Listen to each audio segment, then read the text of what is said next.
सफल है जाएगो। अरे काऊ दिना तो तुर चूल्हा तो दगा दे ही जाएगो।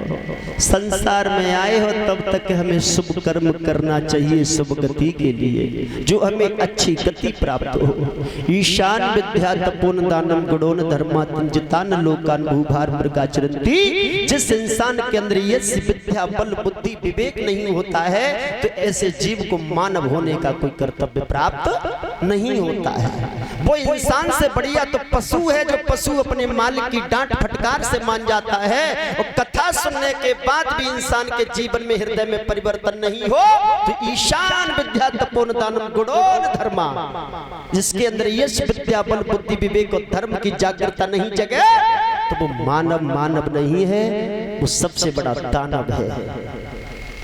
श्री सुखदेव भगवान समझा रहे हैं, सुनो महाराज परीक्षित। इधर भगवान कन्हैया ने नागनियों से कहा है हमारी गेंद दे दो। नागनियों ने भगवान को समझाया है। भगवान कन्हैया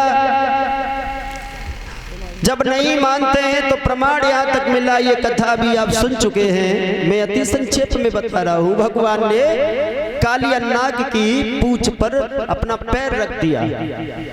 फुसकारता हुआ नाग जगजगाए है, फुसकार के मारे जल खोलने लगा है। भगवान कन्हैया के शरीर से चिपट जाता है। भगवान ने अपने शरीर को गर्म किया तो भड़बड़ा करके वो नाग दूर फेंक जाता है। और भगवान अपने उन वेद मंत्रों से और अपनी बंसी की धुन से उस नाग को अपने बस में करते हैं, बल्कि नाथते नहीं है। नाथना तो किसी बैल और पशुओं को पड़ता है, इसे नाथना कहा गया है। नाथने का मतलब है अपने बस में, अपने काबू, अपने कब्जा में करना।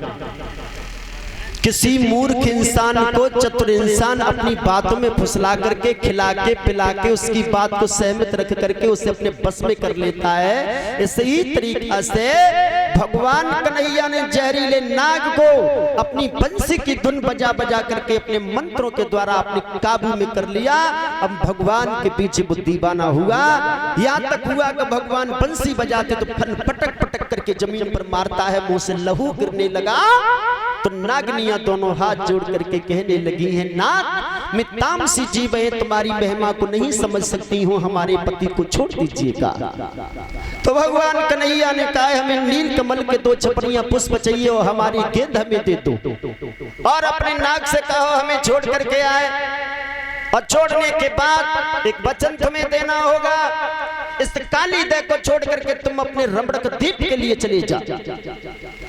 तुम्हारे इस जल में रहते रहते ये जहरीला जल हो चुका है, जो हमारे जीव जंतु पशु और पक्षी जल को पीते वो तुरंत खत्म हो जाते, इसलिए तुम रमणक द्वीप के लिए चले जाना। कालिया नाग कहने लगा भगवान क्या कैसे जाऊंगा? क्यों? हमारा सौतेला भाई मेरा गरुड़ है, हाँ हमें जिंदा नहीं छोड़ेगा। उस गरुड़ के भय की वजह से हम इस काली देह में आकर के घुस गया हूँ। क्यों? उस गरुड़ को इस देह पर श्राप लगा हुआ है, इसलिए वो यहाँ आ नहीं पाएगा। यहाँ जब तक हम रहूंगा तब तक मेरे प्राण बचे रहेंगे।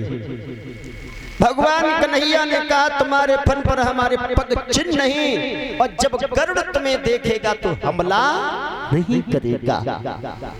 भगवान कन्हैया ने उन नील कमल के 2 छपरियां पुष्प लेकर के, गेंद को लेकर के नाग के फन पर विराजमान होकर के बंसी को बजाया। और बंसी को बजाने के बाद कालिया नाग भगवान को बाहर लेकर के आया। फिर वो नाग को आदेश दिया है तुम रमणक द्वीप के लिए चले जाओ। भगवान के कहे अनुसार देह को छोड़ करके रमणक द्वीप के लिए चला गया। बोलिए सच्चिदानंद भगवान की।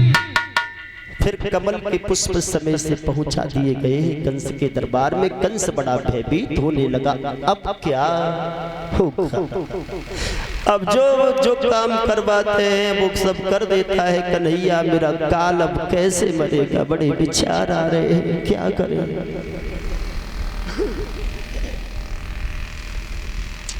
व्यास नंदन श्री सुखदेव भगवान समझा रहे, सुनो महाराज परीक्षित। और भगवान कन्हैया इधर समय से कमल के पुष्प पहुंचा देते हैं। आगे क्या हुआ इंतजार करेंगे थोड़ी देर का, 2 लाइन का सभी भक्त मिलकर के कीर्तन बोल लीजिएगा। फिर आगे बड़ी सुंदर कथा है गोवर्धन भगवान की।